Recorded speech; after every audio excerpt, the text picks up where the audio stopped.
Do you hear that hum? It's not just the generators working. It's the voice of the galaxy in the 41st Millennium.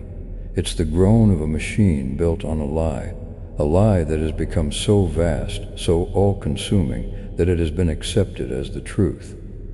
Forget everything you know, everything you were taught in the spires of the Adeptus Ministerium, everything preached to you from the halberded pulpits of the Imperial Cult, everything you read in the edited hagiographies of the saints. This reality is not just a lie. It is a carefully curated museum built on the bones of truth. And the main exhibit in this museum is a silent, eternally suffering corpse made to dance to the tune of cardinals and inquisitors, a corpse named the Emperor. The official history, the one hammered into consciousness from childhood and reinforced by the fear of the Inquisition, repeats the same worn-out narrative. There was a golden age of the Great Crusade. There was a wise and omnipotent Father Emperor, and there was his favorite son, Horus Lupercal. And this son, succumbing to the lures of the dark gods of chaos, committed the most monstrous, the most treacherous betrayal in human history, the Horus Heresy, the war that plunged the galaxy into darkness for 10 millennia. Remember the fall of Horus. Remember his pride. He rejected the love of the Emperor and betrayed us all. His name is synonymous with heresy. But I am here to tell you, this is a facade.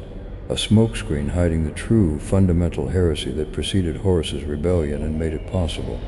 The true heresy did not begin with Horus's sword, nor with Angron's rage, nor with Fulgrim's cunning. It began with a prayer, with a quiet, persistent, obsessive prayer from a single Primarch.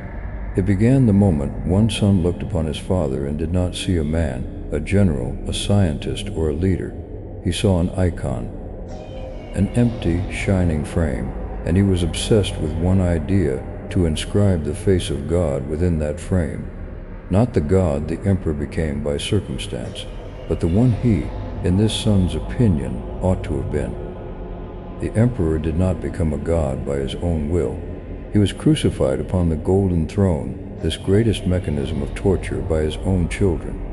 He was sacrificed for the survival of humanity. But the most important nail in this metaphysical cross was not hammered by Horus. It was hammered by Lorgar Aurelian, Primarch of the 17th Legion, the word-bearers.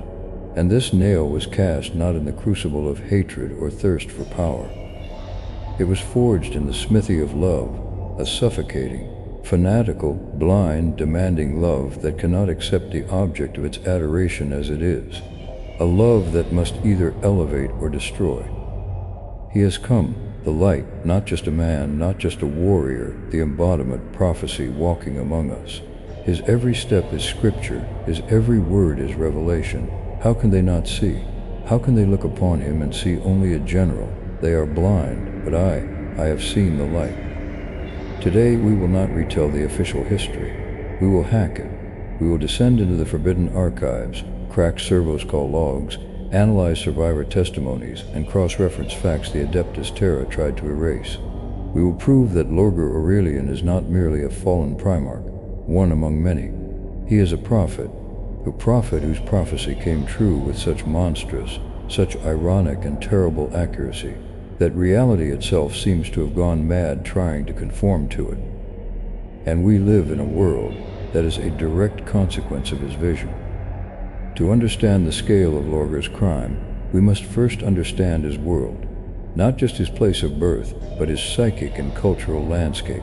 Forget barbaric worlds like Chagurus or the ice deserts of Fenris. Calicus is not a planet in the conventional sense.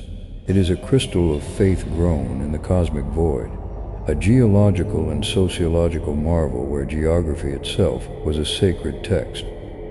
And behold, child, the lines on the rocks. These are the writings of the Lord of Shadows. The wind is his breath, whispering truth to us. Every canyon is a line in the great book of fate. We are but readers in this book. Lorgar was not simply raised in a religion. He was woven into its fabric like a thread in a tapestry. He was not taught dogmas, he breathed them. Legends say his first word was not mother or father, but prophecy. He was a living artifact of this world, its culmination. And when the Emperor descended from the heavens, shining in his golden armor, For Lorgar, this was not a reunion with a lost father. It was a theophany. A living icon had stepped down from the scriptures he had studied all his life. He did not see in him a geneticist, an archaeotechnologist, or the greatest saker. He saw the fulfillment of prophecy, a living God come to claim his people. Do you see, Kor? I told you, all the prophecies, all the scriptures, they lead to him. He is the beginning and the end. He is a warrior, my lord, the greatest I've seen, but a god. You look but do not see. You listen but do not hear. He is not merely a warrior. He is the embodiment. This was the fundamental, fatal misunderstanding that determined his entire future fate and the fate of the galaxy. Operating from this paradigm, his participation in the Great Crusade became an act of the greatest, albeit unconscious, sacrilege. While his brother Primarchs Gilman, Dorn, Lion L. Johnson conquered worlds, establishing order, logistics, and imperial law, Lorgar was rewriting them. His legion, the word bearers, was not a legion in the classical sense. It was a giant, mobile seminary, an army of warrior monks for whom war was not the goal but a means of conversion. Let's delve into the specifics, into what the Terra archives hide. Take, for example, the world of Kale III, officially brought into compliance in 832 M30. According to official reports, the 17th Legion conducted a standard compliance procedure: suppression of resistance, establishment of imperial administration, initiation of tithe collection. But if we crack the decrypted logs of the Legion's servitors and minions, which miraculously survived and fell into the hands of independent researchers, we see a completely different picture. Log entry 738.1, Cycle 45, Segment 8, Planet Cal III, Operation Enlightenment, Stage 4, Local population subjected to Procedure Demir, mass exposure to audio-visual sermons of Primarch Lorgar. Resistance levels reduced by 78%. Recommendation: install stones of insight in population centers. Appoint local leaders who have undergone rites of insight to councils of the enlightened. Bolter production halted in favor of manufacturing 5,000 units of reliquaries containing fragments of the Primarch's speeches. The Legion's reports are riddled not with military terms but with religious ones. They did not conduct purges, they conducted rites of enlightenment. They did not build weapon factories, they erected chapels of primary revelation. Their famous lost chronicles are not dry tactical reports like those of the Ultramarines. They are sacred texts, written in a high, almost biblical style, where every battle was described as a miracle and every fallen legionary as a martyr. And he gazed, our Lightbringer, upon the Xenos hordes, and his word was like the strike of a hammer, and the unbelievers fell, turned to ash by the light of his truth. And we, witnesses to this miracle, fell to our knees, not in fear, but in gratitude for beholding the power of he who guides. These chronicles were a ready-made framework, a prototype for the Lectitio Divinitatis that would appear centuries later. In fact, much of the dogma of the future Imperial Cult is plagiarism, a direct borrowing from Lorgar's theological works, simply with the name of the object of worship replaced from Emperor God to Emperor God, but without mentioning Lorgar himself. Thus, Lorgar's crime was not simple faith, as we are led to believe. His crime, his first and primary betrayal, was the creation of a parallel empire, an empire of mind, faith, and ideology that lived and grew within the flesh of the official Imperium. Like a cancer, he was a parasite, consuming its host from within. And the most terrible paradox was that this parasite fed not on hatred, but on ecstatic, all-consuming faith in that very host. He betrayed the Emperor's idea, the idea of enlightenment and reason, in the name of the Emperor God himself. It was an ideological subversion of unprecedented scale, cloaked in a mantle of loyalty. This brings us to the main, agonizing question: why? Why did the Emperor, a being whose intellectual and psychic power was nearly limitless, not see this cancer at the heart of his great endeavor? Why did he urge Lorgar to go so far? The answer lies in a fundamental blindness born from the Emperor's very nature. To understand this, let's look at the contrast. Take another problematic primarch. Angron of the 12th Legion, the World Eaters. Angron was a problem of physics. He was kinetic energy, an uncontrolled explosion, a living natural catastrophe. He could be measured, calculated, and directed in the right direction, like a hurricane. The Emperor, perhaps with regret, understood this logic. He saved Angron from New Syria not out of paternal love, but because he saw in him a tool, a weapon of destruction to be used against the enemies of mankind. Angron, a damaged tool but sharp. His rage can be directed. He will break, but not before he destroys many enemies. These are acceptable losses. Emotions are irrelevant. Function is everything. Lorgar, however, was a problem of metaphysics. He was a virus of an idea, and the Emperor, for all his power, was first and foremost a scientist, the ultimate rationalist. He emerged from the ancient era of enlightenment and saw in religion and faith not a force, but a relic, a childhood disease of consciousness, a superstition that must be eradicated by logic and knowledge. He was blind to the power of myth, the power of narrative, the existential void that faith fills in the soul of a mortal, and even a primarch. He looked upon Lorgar and saw not an ideological saboteur, but a misguided child engrossed in silly fairy tales. He believed that by cauterizing the external symptom, publicly humiliating Lorgar, and destroying his greatest temple, Monarchia, he could burn out the disease itself. He was like a surgeon trying to cure stage 4 cancer by cauterizing a mole on the skin. He did not understand that the metastases had already penetrated every cell of his son's being, every ship of his legion, every world they had conquered. Now let's examine the key moment in detail, the scene of humiliation on Monarchia. Imagine it, the planet's orbit. The entire fleet of the 17th Legion stands by, powerless. Lorgar himself and his retinue kneel humbly before the enraged Emperor and the Primarch of the 13th Legion, Robo-Guilliman, whose ultramarines carried out the city's destruction. Rise, Lorgar. Do you see this?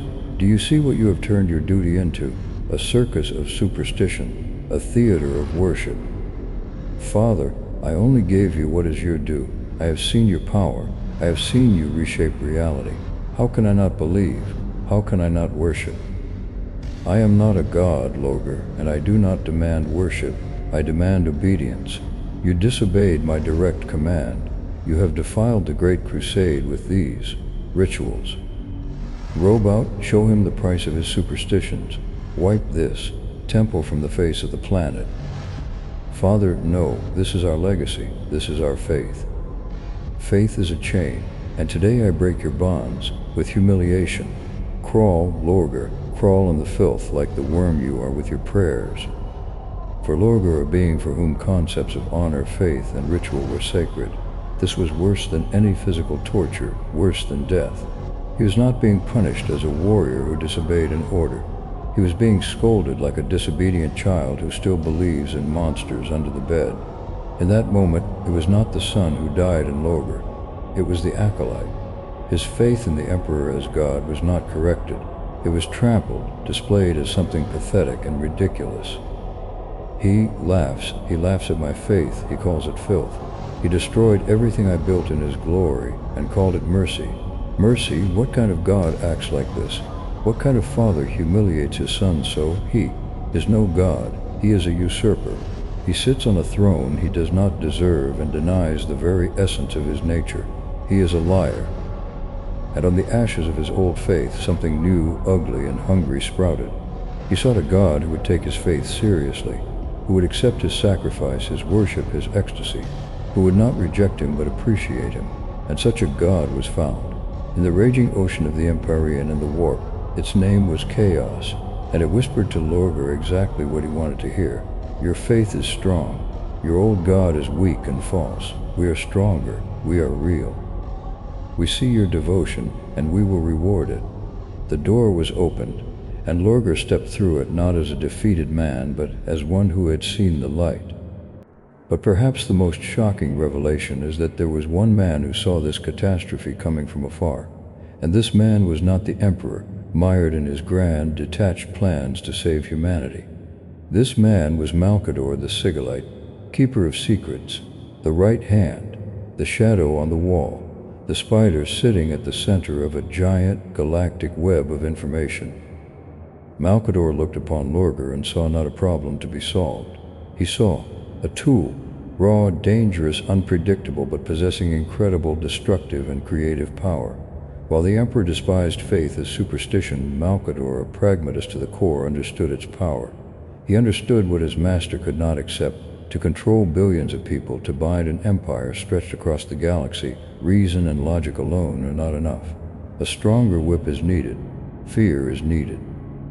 Hope is needed. Dogma is needed. The fear of God is needed. He does not understand them. He created them but does not understand.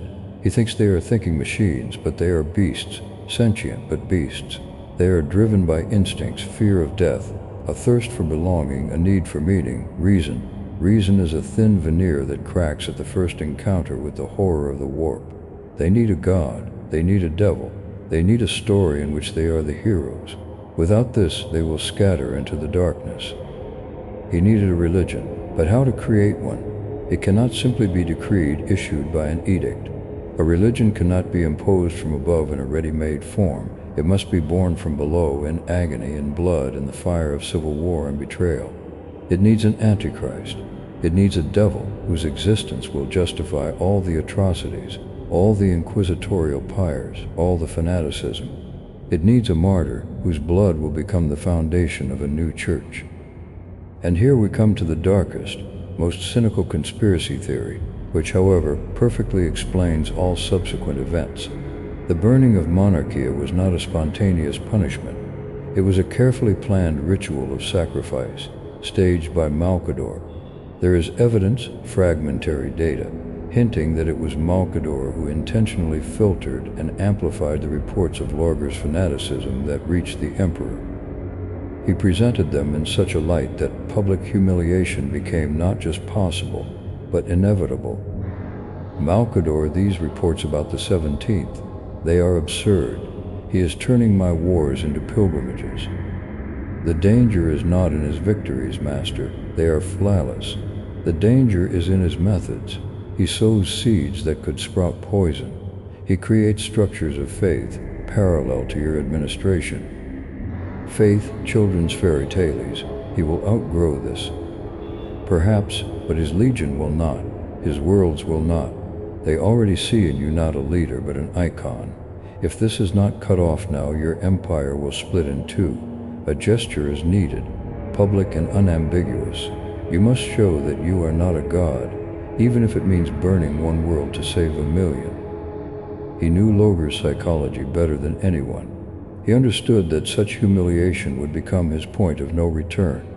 Malkador did not simply allow Lorgar to turn to chaos. He pushed him. He created the perfect conditions for an existential crisis for Lorgar, so that he, in despair, would find new gods. Malkador, this cold strategist, cultivated the Horus Heresy like a gardener cultivates a poisonous but necessary plant. He knew that only by passing through a hell of faith turned inside out, through the horror of betrayal based on love, could humanity accept the single, totalitarian faith that would ultimately save it from complete disintegration in the coming dark millennia. Lorgar, forgive me, but your fall will become the cornerstone of the future. You will become the devil of our new religion. Your name will be cursed and your deeds used as a scarecrow, and this will bind humanity tighter than any logic. Sometimes, to build a temple, you must first sacrifice a lamb. You are my lamb, Lorgar, and your cry of despair will become the prayer that saves us all. Lorgar, unknowingly, became the sacrificial lamb on the altar of the future Imperial Cult. His betrayal was a planned part of a monstrous, multi-millennial plan to save humanity at the cost of its soul. The irony, a man who hated religion became its greatest architect, and a prophet who sought God became the devil of the religion he helped create. And so we come to the apotheosis of this entire tragedy. the burning of monarchia.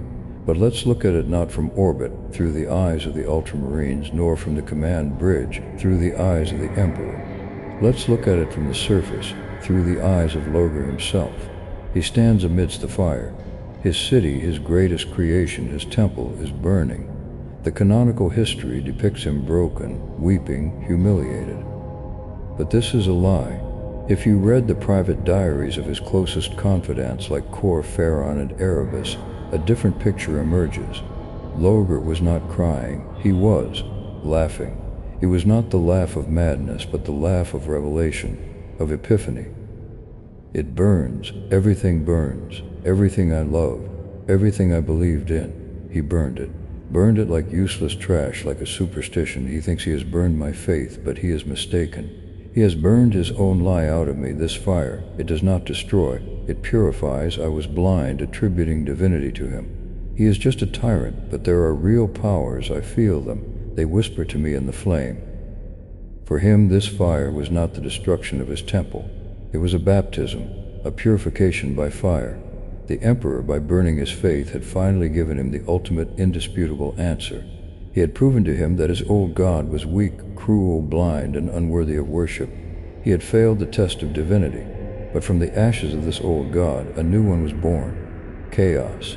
And chaos spoke to Lorgar through the very fire, through the pain of his legion, through the fury of humiliation. Lorgar, we see you. We have always seen you.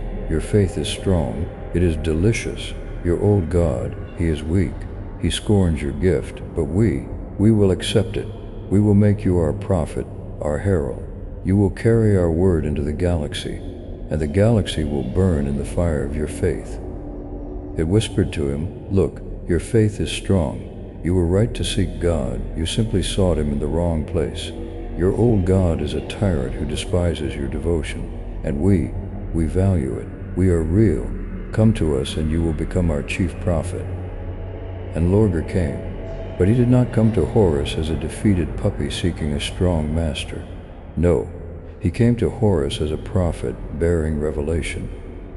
You speak of gods, Lorgar, of the powers of the warp. I have seen them. They are tools, instruments of power. No, Horus, you do not understand. They are not tools, they are destiny. The Emperor tried to hide them from us. He feared we would learn the truth, that there are forces mightier than him. He is no god. He is a guard locking the door to true reality. And you are the one who can break these locks. For Lorgar, Horus was never the leader. Horus was a tool, a battering ram, the greatest warrior, a hammer that was to shatter the old, false statue of the god Emperor, so that on its ruins Lorgar and his new gods could erect a new, true pantheon. All his subsequent activities, converting other Primarchs, creating cult worship of the dark gods, rituals and sacrifices, this was not simple betrayal. It was missionary work. He saw service to chaos not as a fall, but as an elevation. It was the same sacred duty, the same Great Crusade, but now directed at the true, in his opinion, gods. He did not want to destroy the Imperium as a concept. He wanted to heal it, to cleanse it with the fire of chaos from the taint of atheism and rationalism, so that on this ashes a new, perfect, theocratic empire of true faith would be born. His betrayal was an act of supreme, perverted loyalty to the very idea of God. It's just that the gods turned out to be entities from the war. And here we are, in the 41st Millennium. Look around. What do you see? The Imperial Cult, dogmas defining every aspect of life, prayers believed to save ships in the warp, holy relics, the Inquisition burning heretics at the stake, war as a sacred act, suffering as a virtue. All of this is the legacy of Lorgar Aurelian. All of this is the fruit of his first, most terrible crime, which turned out to be prophetic. And praise the Emperor, for he is our God and protector. And remember the heretic Lorgar, who rejected his light and plunged into darkness. May his fall serve as a lesson to all unbelievers. The Emperor, whom he so desperately wanted to deify, ultimately became a god, but not the one he had imagined. He did not become a living, loving, attentive deity. He became a corpse god, a machine god, a silent, suffering tyrant on the golden throne, whose will is interpreted by mortals in their endless and bloody squabbles. His cult is a parody of Lorgar's faith, its diluted, militarized, bureaucratized shadow. And what of Lorgar himself? He became the devil of this religion, the Antichrist, the one whose name is spoken in a whisper, whose existence is used to justify all the atrocities of the Ordo Hereticus. He is the necessary monster in the narrative of the Imperial Cult. They pray to him. They built their empire on my bones. They use my story as a scarecrow for their children. They call me a traitor, but I gave them exactly what they wanted. I gave them a god. It's just that they got the god they deserved, a dead, silent one demanding endless blood. I won. I lost. I created this nightmarish holy world we all live in, and I would do it again. He won by achieving the deification of the Emperor. He lost, for this deification became his nightmare, and he himself became an outcast. He created this nightmarish, holy, fanatical world we all live in. So who is he in the end?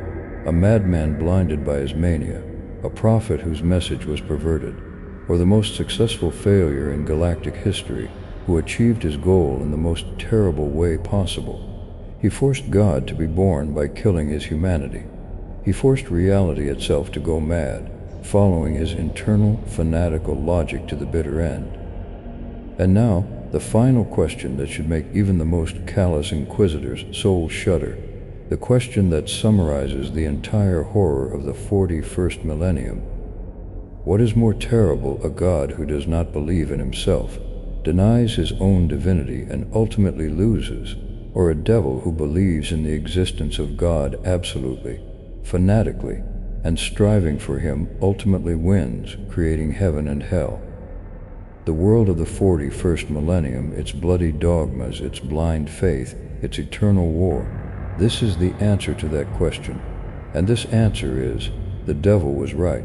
His faith proved stronger, and we all live in a world that is a monument to his terrifying truth. Whose faith do you prefer? The cold, lifeless reason of the Emperor which brought us to the brink of destruction, or the hot, living, all-consuming madness of Lorgar, which in the end saved us, even at the cost of our soul? Subscribe to the archives of the Ordo Scriptorum if you dare to learn more forbidden truths. And remember, in a world built according to Lorgar's prophecy, the most terrible, the most unthinkable heresy is to doubt that at its very core, at the very foundation of its madness, he was right.